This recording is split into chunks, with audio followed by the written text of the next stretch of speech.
और अब सुर्खियों के बाद तफसील से खबरों को जानेंगे। जिला पुंछ में कल हुए दहशतगर्दाना हमले के बाद इलाके में बड़े पैमाने पर तलाशी कार्रवाई चलाई जा रही है। हमले की जांच भी शुरू कर दी गई है। एनआईए भी जांच में जुट गई है। इस हवाले से एनआईए की टीम ने भी वारदात पहुंचकर जांच शुरू की। डीजीपी दिलबाग सिंह, एडीजीपी जम्मू मुकेश सिंह भी हमले के मकाम पर पहुंचे और तमाम उमूर का जायजा लिया। सर्च ऑपरेशन में घना जंगल एक बड़ा चैलेंज बना हुआ है। बीडीएस और एफएसएल टीमें भी वारदात पर पहुंची हैं। पूरे बीजी सेक्टर में इजाफी दस्तों की तैनाती के साथ साथ बड़े पैमाने पर सर्च ऑपरेशन शुरू कर दिया गया है। जरा का कहना है कि इस हमले में इस्तेमाल होने वाली चाइनीज गोलियां इससे कबल डांगरी दहशतगर्दाना हमले में भी इस्तेमाल की गई थी। माजरे की पुंछ के भाटा धूरिया में कल लगभग 3 बजे हुए दहशतगर्दाना हमले में 5 फौजी जवान शहीद हुए। इस हमले में एक फौजी जवान जख्मी हुआ था। जम्मू पुंछ नेशनल हाईवे पर फौज की एक गाड़ी भिम्बर गली और पुंछ के दरमियान जा रही थी। इस दौरान नामालूम दहशतगर्दों ने इलाके में भारी बारिश और कम रोशनी का फायदा उठाते हुए फौज की इस गाड़ी पर हमला कर दिया। फौज ने भी एक दहशतगर्दाना हमले की तस्दीक कर दी है। इस दहशतगर्दाना हमले में 5 फौजी जवान, जैसा कि हमने आपको बताया, शहीद हुए हैं। शहीद जवानों में हवलदार मनदीप सिंह, सिपाही हरकृष्ण सिंह, लांस नायक कुलवंत सिंह, सिपाही सेवक सिंह और लांस नायक देबाशीष शामिल हैं। शहीद जवानों में 4 का ताल्लुक पंजाब से है और 1 उड़ीसा के रहने वाले हैं। फौज का कहना है कि भिम्बीर गली और पुंछ के दरमियान फौज की गाड़ी पर शदीद बारिश, धुंध और कम रोशनी का फायदा उठाकर नामालूम दहशतगर्दों ने हमला कर दिया। दहशतगर्दों की तरफ से मुमकिन तौर पर ग्रेनेड हमले की वजह से गाड़ी में आग लग गई। इस इलाके में काउंटर टेररिस्ट ऑपरेशन के लिए तैनात राष्ट्रीय राइफल यूनिट के 5 जवान इस हमले में शहीद हुए हैं। शदीद तौर पर जख्मी एक फौजी जवान को राजौरी के आर्मी अस्पताल में भर्ती कराया गया। दहशतगर्द तंजीम पीएएफएफ ने हमले की जिम्मेदारी भी कबूल की है। Army chief general Manoj Pande ने वजीर दिफा राजनाथ सिंह को इस वाक़े की तफसीलात से भी आगाह कर दिया था।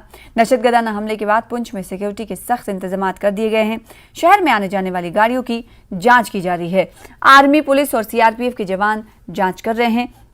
इस हमले की हर तरफ से शदीद मजम्मत की जा रही है। मुख्तलिफ हलकों से पुंछ हमले के खिलाफ भी एहतजाज किया जा रहा है। एनआईए टीम यहाँ पे पहुंच गई। आप विजुअल्स में देख सकते हैं, ये एनआईए की टीम जो है ये यहाँ पे इन्वेस्टिगेट करने के लिए आई है। इन्वेस्टिगेट करेगी ये जो कल टेरर अटैक हुआ है। ये एनआईए की टीम यहाँ पे पहुंच गई है। नेशनल इन्वेस्टिगेटिव एजेंसी की टीम आप देख सकते हैं, ये अब वहाँ पे जा रही है जहाँ पे कल टेरर अटैक हुआ था, क्योंकि एनआईए को इस टेरर अटैक का जिम्मा सौंपा गया है इन्वेस्टिगेशन करने का। ये सारी इन्वेस्टिगेशन को अब खंगालेगी, किस तरह से ये अटैक हुआ है, कौन कौन इसमें शामिल है, किस तरह से ये अटैक हुआ है। इस सारी चीजों को खंगाला जाएगा और देखा जाएगा एनआईए की तरफ से कि किस तरह से ये अटैक हुआ है। ये एजेंसी के जो ऑफिसर्स हैं वो यहाँ पे पहुंचे, आप देख सकते हैं। और ये लोग अब किसके साथ इसके तार जुड़े हैं। देखिए, जो अटैक हुआ है एक जबरदस्त अटैक हुआ है जिसमें कई हमारे 5 जवान शहीद हुए हैं। तो एनआईए को ये जिम्मेदारी से दे दी गई है और अब एनआईए इसकी इन्वेस्टिगेशन करेगी, पूरा देखेगी कि किस तरह से अटैक हुआ है, कौन इसमें मुलविस है, कौन इसमें इन्वॉल्व है, कहाँ से इसके तार जुड़े हुए हैं। ये जो आतंकवादी है इन्होंने किस चीज का इस्तेमाल किया, किस तरह से अटैक किया, क्या क्या हथियार थे, इन सारी चीजों को खंगाला जाएगा। और ये बड़ी, और इसके साथ साथ आप देख सकते हैं आर्मी की टुकड़ियां भी इनके साथ स्कॉट कर रही है। तो जाहिर तौर पर जो एनआईए को अब ये जिम्मेदारी सौंपी गई है तो वो अब इस चीज को देखेगी। देखिए, डांगरी में जो अटैक हुआ था वो भी एनआईए इन्वेस्टिगेट कर रही है और ऐसा लग रहा है कि डांगरी और इसका आपस का जो लिंक है वो भी स्टैब्लिश हो रहा है। तो इस चीज की भी परख होगी, इस चीज को भी देखा जाएगा और इसमें पाकिस्तान की कौन सी आउटफिट है, कौन सी आतंकवादी आउटफिट है, उसको भी देखा जाएगा। तो कुल मिला के एनआईए के यहाँ पहुंचने से अब इस इन्वेस्टिगेशन में तेजी आएगी और ऐसा लगता है कि बहुत जल्द ये पता चलेगा कि आखिर इस अटैक के पीछे कौन है। कैमरामैन आशु के साथ समीर भट्ट, न्यूज़ 18, बीजी सेक्टर पुंछ। और पुंछ दहशतगर्दाना हमले से जुड़ी हुई एक बड़ी खबर आपको बता दें। जराये के मुताबिक खबर मिल रही कि हमलावरों की तादाद 5 थी। जिन दहशतगर्दों ने हमला किया, फौज की गाड़ी को निशाना बनाया और फौजियों को शहीद किया, उनकी तादाद बताया जा रहा है कि 5 थी। हमले में 3 गैर मुल्की और 2 मकामी दहशतगर्द शामिल थे। जराये का ये कहना है। आपको बता दें कि ये मकसद कहा जा रहा है कि G20 से पहले सनसनी पैदा करना, सनसनी फैलाना इस दहशतगर्दाना हमले का मकसद रहा है। बहुत मंसूबाबंद तरीके से ये हमला किया गया है। फौज की तरफ से ये बात कही गई है। इलाके के कुछ दुकानदारों से पूछताछ भी की जा रही है। मुश्तबा नकलो हरकत के बारे में भी पूछताछ की जा रही है। तो बड़ी खबर, जहां सारी टीमें मौके वारदात पर पहुंच गई हैं, चप्पे चप्पे पर नजर रखी जा रही, घने जंगलों को खंगाला जा रहा है। इस बीच खबर ये आ रही है कि इस हमले में शहीद जवानों की तादाद 5 थी, वहीं एक जख्मी था और साथ ही जराए ये कह रहे हैं कि हमलावरों की तादाद भी 5 थी। हमले में 3 गैर मुल्की और 2 मकामी दहशतगर्द शामिल थे। जराए के हवाले से ये खबर मिल रही है और इस हमले का मकसद बताया जा रहा है कि G20 से पहले इलाके में सनसनी पैदा करना था, सनसनी फैलाना था, ताकि जम्मू कश्मीर में जो G20 का इजलास होने वाला है, जिसकी तैयारियां एक तरह से कहा जाए कि पूरी तरह से मुकम्मल होने ही वाली हैं। इस बीच इस तरह के हमले से कहीं ना कहीं लोगों में सनसनी पैदा करना, फौज के हवाले से भी एक ये बड़ा चैलेंज के तौर पर उभर रहा है ये दहशतगर्दाना हमला। और फौज की तरफ से पहले ही कह दिया गया था कि बहुत ही मंसूबाबंद तरीके से ये हमला किया गया है। पूरे इलाके की पहले से ही रेकी की गई। कई दिन दहशतगर्दों ने लिए ताकि इस इलाके पर रेकी की जा सके। इलाके के कुछ दुकानदारों से पूछताछ बताया जा रहा है कि की जा रही है। साथ ही मुश्तबा नकलो हरकत के बारे में भी पूछताछ हो रही है। तो बड़ी खबर यह है कि हमलावरों की तादाद, जिन दहशतगर्दों ने ये मंसूबाबंद साजिश के तहत 5 जवानों को शहीद किया है, इनकी तादाद, हमलावरों की तादाद, दहशतगर्दों की तादाद 5 जराए के मुताबिक खबर आ रही है कि थी। साथ ही हमले में 3 गैर मुल्की और 2 मकामी दहशतगर्द की खबर मिल रही है। पुंछ में दहशतगर्दाना हमले की जांच में सिक्योरिटी एजेंसियां जुटी हुई हैं। मुख्तलिफ एजेंसियां तमाम पहलुओं से छानबीन में जुटी हुई हैं। इस बीच दफाई जराये के हवाले से फौज और सिक्योरिटी एजेंसियों को राजौरी पुंछ सेक्टर में 6 से 7 दहशतगर्दों की मौजूदगी की खुफिया जानकारी मिली। कल जहां दहशतगर्दाना हमला किया गया था, उसी इलाके में उनकी मौजूदगी की इत्तला मिली थी। बताया जा रहा है कि इन्हीं दहशतगर्दों में फौज की गाड़ी पर घात लगाकर हमला कर दिया। दहशतगर्दों की बड़े पैमाने पर तलाश भी की जा रही है। कई टीमें सर्च ऑपरेशन में सरगर्म हैं। ड्रोन और हेलीकॉप्टर की मदद ली जा रही है। हमले के पीछे पाकिस्तानी लश्कर तैयबा के मुश्तबा दहशतगर्द हो सकते हैं। इनके मुमकिन ठिकानों की तलाश जारी है। उधर सिक्योरिटी एजेंसीज को खदशा है कि इस हमले के लिए स्टिकी बम या मैग्नेटिक बम का इस्तेमाल किया गया होगा। इनका कहना है कि ऐसा लगता है कि कोई स्टिकी बम गाड़ी के फ्यूल टैंक से मुंसलिक हो सकता था, जिससे ट्रक में आग लग गई। इस बीच पुंछ हमले की पूछताछ के सिलसिले में चंद मुश्तबा अफराद को हिरासत में लिया गया है। राजौरी और पुंछ से कई अफराद को हिरासत में लिया गया है, जिनसे पूछताछ जारी है। हिंदू जागरण मंच उधमपुर ने पाकिस्तान के खिलाफ एहतजाजी मुजाहरा किया। एहतजाजियों ने पुंछ में फौज की गाड़ी पर हमले में मुलविस दहशतगर्दों के खिलाफ सख्त कार्रवाई का मुतालबा किया। हिंदू जागरण मंच के कारकुनों की बड़ी तादाद ने जमा होकर पाकिस्तान के खिलाफ नारे लगाए। रोहित सेठी, प्रभारी हिंदू जागरण मंच उधमपुर, रामबन दहशतगर्दाना हमले की मजम्मत करते हुए दिखे। उन्होंने लेफ्टिनेंट गवर्नर मनोज सिन्हा से हर जगह स्कैनर लगाने की अपील की है। उन्होंने दहशतगर्दों के खिलाफ सख्त कार्रवाई का भी मुतालबा किया। आज का जो हमने प्रोटेस्ट किया वो इसलिए किया गया कि जो आपने पिछले दिनों देखा कि पुंछ में जो काराना हरकत पाकिस्तान ने की है, हम उसके खिलाफ प्रोटेस्ट कर रहे हैं। आज हमें वो दिन याद आ गए जो पुलवामा में अटैक हुआ था और आज फिर यहाँ पर अटैक हुआ है। किस तरह से यहाँ पर अटैक क्यों हो रहा है? मैं यहाँ के गवर्नर साहब को पूछना चाहता हूँ कि आपकी आंखें क्यों बंद हैं? आप क्यों नहीं स्कैनर यहाँ पर लगा रहे? अगर आपको हिंदू जागरण मंच ने 50 बार बोल दिया कि यहाँ पर स्कैनर लगाया जाए, पूरी रिपोर्ट्स आपकी यहाँ से जाती हैं, आप यहाँ पर स्कैनर लगाने में क्यों डर रहे हैं? अगर स्कैनर लगेगा तो यहाँ पर कोई भी तस्करी नहीं होगी। अगर आप यहाँ से गोला बारूद, यहाँ पर मिलिटेंट आए तो आए कहाँ से? इसका मतलब यह है कि पूरे हिंदुस्तान में मिलिटेंट बैठे हुए हैं। अगर इंडियन आर्मी सेफ नहीं है तो हम आम आदमी कोई सेफ नहीं है। मैं उनसे डिमांड करना चाहता हूं कि जिस तरह से उन्होंने हमारे 5 मारे हैं, उनके 50 बनने चाहिए। उधर जम्मू में शिवसेना उद्धव बाला साहब ठाकरे यूनिट ने पुंछ दहशतगर्दाना हमले के खिलाफ एहतजाज किया। मुजाहिदीन ने पाकिस्तानी परचम को नजर आतिश किया और पाकिस्तान और दहशतगर्द तंजीमों के खिलाफ नारेबाजी की। मुजाहिदीन ने पाकिस्तान को मुंह तोड़ जवाब देने के लिए पीएम मोदी के मुदाखलत का भी मुतालबा किया। का हमारा जो प्रदर्शन है, जो बीते कल भारतीय जवानों को जो शहादत देनी पड़ी, जिला पुंछ के अंदर जो LOC से सटा हुआ इलाका है बिम्बर गली, वहां पर आतंकवादियों ने एक बार फिर नापाक हरकत को अंजाम दिया। रमजान के महीने में ईद से मात्र एक दिन पहले जो पाकिस्तान के प्रायोजित आतंकवादी संगठन है PAFF, उसने जो नापाक हरकत को अंजाम दिया है उसके विरोध के अंदर है। आज हमने यहाँ पर जैश-ए मोहम्मद का मुखौटा जो PAF आतंकवादी संगठन है उसका पुतला फूका है, पाकिस्तान के झंडे को आग के हवाले किया है। वो पाकिस्तान जो कंगाली के दौर पर पहुंच चुका है, वहां पर जनता के खाने के लिए रोटी तक नसीब नहीं हो रही और लगातार जो है वो पूरा जगह जगह वो गिड़गिड़ा रहा है, मदद के लिए गुहार कर रहा है। पाकिस्तान के विदेश मंत्री भी यहाँ पर आ रहे हैं, हमें जानकारी मिली है 27 अप्रैल को। पहले तो हम देश के केंद्र सरकार से, प्रधानमंत्री नरेंद्र मोदी जी से अपील करते हैं कि हमारे जवानों की शहादत करने वाले दुश्मन देश का कोई भी नुमाइंदा भारत की सरजमी पर पांव नहीं रखना चाहिए।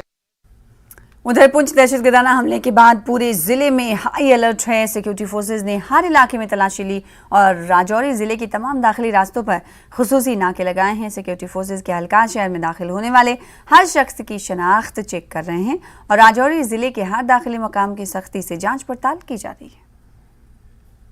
में हुए आतंकी हमले के बाद राजौरी में भी सुरक्षा के कड़े बंदोबस्त किए गए हैं। राजौरी में चप्पे चप्पे पर सिक्योरिटी फोर्सेज के जवान तैनात हैं। मैं आपको दिखाना चाहता हूं कि किस तरह से सिक्योरिटी फोर्सेज के जवान हर आने जाने वाले वाहन की तलाशी कर रहे हैं। ये एंट्री पॉइंट है राजौरी का, यहाँ से वाहन जो हैं वो एंट्री करते हैं शहर के अंदर और जितने भी आने वाले यहाँ पर वाहन हैं, तमाम वाहनों की तलाशी जो है वो यहाँ पर ली जा रही है। किसी भी तरह की कोई चूक ना हो, कोई भी अप्रिय घटना ना हो। राजौरी सिक्योरिटी फोर्सेज की तरफ से राजौरी में पूरी तरह से जो है इसमें चौकसी रखी जा रही है और हर आने जाने वाले पर नज़र रखी जा रही है। गाड़ियों की तलाशी जो है वो ली जा रही है। सिक्योरिटी फोर्सेज के जवान रात से इसी तरह से यहाँ पर खड़े हैं और ना सिर्फ ये वाला एंट्री पॉइंट बल्कि राजौरी का तमाम एंट्री पॉइंट, ये जोरी पुंछ का जो हाईवे है, इस वक्त मैं यहाँ पर मौजूद हूँ और इस हाईवे पे पूरी तरह से जो है वो अलर्टनेस है।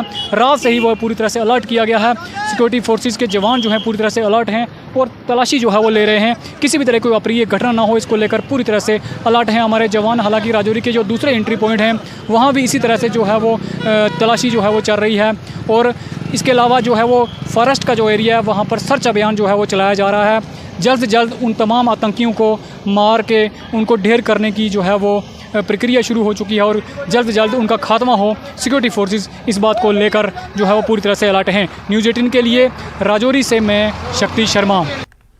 फिलहाल इसी के साथ रुकेंगे छोटे से ब्रेक के लिए, कुछ और खबरों के साथ जल्द लौटेंगे। ब्रेक के बाद एक बार फिर से आपका इस्तकबाल करते हैं। मैं हूं आपके साथ सना वारिस। आप देख रहे हैं न्यूज़ 18। अब न्यूज़ अपडेट एट 4। मटन अनंतनाग में पुलिस की बरवक्त कार्रवाई से पंजाब नेशनल बैंक के ATM को लूटने की कोशिश को नाकाम बना दिया गया। तफसीलात के मुताबिक SHO मटन मोहम्मद वसीम शाह को रात के औकात में ATM पर चोरों की कार्रवाई की इत्तला मिली और बिना वक्त गवाए टीम के हमरा जाय वारदात पर पहुंच गए। ताहम अंधेरे का फायदा उठाकर चोर वहां से फरार होने में कामयाब हो गए। चोरों ने मशीन को नुकसान पहुंचाकर उसमें मौजूद लाखों रुपए लूटने के फिराक की कोशिश की थी। ताहम पुलिस ने बरवक्त मौके पर पहुंचकर इस लूट की कोशिश को नाकाम बना दिया। लोगों ने पुलिस की इस कार्रवाई की सराहना की है। तो हम पहले यहाँ के SHO साहब जो हैं उनके तहे दिल से हम शुक्रगुजार हैं जो मौके पर पहुँच के इसको नाकाम बनाया इन्होंने। और ऐसी सिक्योरिटी जोन में ऐसा वाक़ा हुआ पेश ये, तो हम भी इससे बड़े डैल गए हैं कि हमको इतना भरोसा नहीं था कि मतलब इतना हमारे मटन में ऐसा ये हो सकता है। तो इसलिए हम SHO साहब के बड़े शुक्रगुजार हैं जो मौके पर पहुंच के इन्होंने इस चोरी की इसको वारदात को मतलब नाकाम बनाया और वो टाइम पर पहुंच के उनको कहाँ से डायरेक्ट उन्होंने फ़ोन किया है तो यहाँ पे और कोई पहुँच नहीं सके। पहले वही पहुँचे जिन्होंने इसको यहाँ पे सेटल किया होनी चाहिए क्योंकि यहाँ पे 8 कैमरे लगे हैं, CC कैमरे, और इधर बाहर के कैमरे भी लगे हुए हैं, CRPF के कैमरे भी लगे हुए हैं रोड पे जो इनको कैच कर रहे हैं। इनको देखना चाहिए कि ये कहाँ से आए हैं, कौन थे, क्योंकि ये आगे रुकना चाहिए। नेशनल हाईवे 444 की तामीर के लिए जिला पुलवामा के भरपुरा और मुल्हका देहात के ज़मीन मालिकान को मुआवजे से महरूम रखा गया है, जिस पर काश्तकार सरापा एहतजाज है। नेशनल हाईवे 444 के लिए हासिल की गई अराजी सेब के बागात थे। एहतजाजियों का इल्जाम है कि सरकार ने पहले ही अराजी के कम मुआवजे का ऐलान किया और अब काश्तकारों को इस मुआवजे से भी महरूम रखा गया है। ज़मीन मालिकान काश्तकारों का कहना है कि इनसे तमाम दस्तावेजात हासिल किए गए हैं, लेकिन अभी तक उनके बैंक खातों में मुआवजे की रकम जमा नहीं की गई है, जबकि मुताल्लिका तामीराती एजेंसी के अफसरान का कहना है कि ये मसला वो अपने आला अफसरान की नोटिस में लाएंगे। और के ज़ात में आ गए हैं, मगर हमारी जो कंस्ट्रक्शन है यहाँ पर कमर्शियल ज़मीन है। कमर्शियल ज़मीन को उन्होंने सिर्फ 20,000 से 50,000 तक दे दिया तमाम 3 गाँव को, मगर तब भी हमें सरेंडर करते हुए 2 महीने हो गए हैं। डीसी साहब और एडिशनल डीसी हमें दफ्तर में बोलते हैं कल पैसे डालेंगे, सुबह डालेंगे, हमें मगर पैसे आए नहीं है। फिर तो यहाँ पर इस वक्त ये जेसीबी लेके हम इसलिए काम करने नहीं देंगे जब तक हमारे साथ इंसाफ नहीं होगा। हम लोगों ने सरेंडर करके अपनी जमीन को गवर्नमेंट के हवाले किया है। जनाब कलेक्टर साहब हमारा मिडल मैन है, उसको हमारी जमीन हमसे लेकर NH ट्रिपल कोड को देनी है। हमने सरेंडर किया, हमने हैंड ओवर किया, लेकिन हमारे अकाउंटों में अभी पैसे नहीं आए हैं। हम गुजारिश करते हैं ऑनरेबल गवर्नर साहब से, जो इस वक्त हमारी रियासत का सब कुछ है, उससे हम गुजारिश करते हैं कि मेहरबानी करके नेशनल 444 जो कौमी शाहरानी है, यहाँ पर जहाँ भी कोई भी बंदा रहता है उसके घर तक सड़क ले गई है। About the schedule 3G 3H, it says that we can take over the land and we can start the work, but since the landowners doesn't allow us, so we have to stop the work. Rest we'll talk with our higher authorities today so that we can carry forward. National conference के सदर doctor Farooq Abdullah ने पुंछ दहशतगर्दाना हमले से मुताल्लिक किए गए एक सवाल के जवाब में कहा कि ये हमला बॉर्डर के करीब हुआ है और ये सिक्योरिटी एजेंसियों की बहुत बड़ी चूक है। फारूक अब्दुल्ला ने कहा कि सिक्योरिटी एजेंसियों को इस पर गौर करने की जरूरत है। उन्होंने कहा कि सरकार जम्मू कश्मीर में सूरत हाल को बेहतर बता रही है। सरकार को चाहिए कि वो जम्मू कश्मीर में जल्द अज जल्द इंतखाबात कराए। आज आखिरी दिन रमज़ान शरीफ का, इसमें लोगों ने आराम से नमाज़ पढ़ी। चाहते थे बाग में पढ़ें, मगर क्योंकि बारिश की वजह से ज़मीन बहुत गीली थी। अल्लाह करे कि कल की नमाज जो है वो बाहर हो और अल्लाह ताला ये रहमत बारान बंद कर दे तो कुछ नमाज आराम से पढ़ सके। फारूक साहब पेश आया सर, उसके बारे में, किसके बारे में? पुंछ में जो अटैक हुआ कल, कैसे देखते हैं? वो आपने सबने देखा, बॉर्डर के करीब है और कहीं ना कहीं तो सिक्योरिटी का मामला होगा। इनको वो सिक्योरिटी चेक करनी चाहिए थी। 5 जवान इस दुनिया से चले गए, गलती तो कहीं है, इसको देखना चाहिए। सर कल के दावे किए जाते थे कि सिक्योरिटी सिनेरियो सुधर गया है, और कल के हमले के बाद आप क्या बताना चाहिए? मैं तो यही कहूँगा जो गवर्नमेंट ऑफ इंडिया कहती है कि सुधर गया है, इसीलिए तो इलेक्शन होने चाहिए, मगर खुदा जाने कब करेंगे। आर्मी जीज अस्पताल राजौरी में पुंछ दहशतगर्दाना हमले में शहीद हुए 5 जवानों को खराज अकीदत पेश करने के लिए फूल चढ़ाने की तकरीब हुई। इस मौके पर ADGP मुकेश सिंह, DIG राजौरी और दिगर अफसरों ने शहीद जवानों को खराज अकीदत पेश किया, जिसके बाद उनकी जस्द खाकी को उनके आबाई गांव रवाना किया गया। ईद उल फितर के पेश नज़र SSP किश्तवाड़ ने सिक्योरिटी एहलकारों को मुकम्मल ब्रीफिंग दी। ब्रीफिंग के दौरान एहलकारों को हर हालात से निपटने की हिदायत दी गई। जिला किश्तवाड़ में ईद उल फितर की सिक्योरिटी के लिए 3000 से ज़्यादा एहलकार तैनात किए जाएंगे। इंतजामात सो दैट जितने भी हमारे यहाँ के शहरी नमाज अदा करेंगे उनको कोई दिक्कत ना हो। बिसाइड सिक्योरिटी के इंतजामात पे हमने ज़्यादा फोकस दिया है और we have sufficient strength. Area familiarisation आज एक्सरसाइज हमने कर ली है, मॉक ड्रिल, और इसके साथ हमारे पास एडिशनल फोर्सेज आ चुकी हैं और कुछ रास्ते में चल रही हैं। उनको भी हम अच्छे तरीके से डिप्लॉयमेंट करके और उनको एरिया बता देंगे।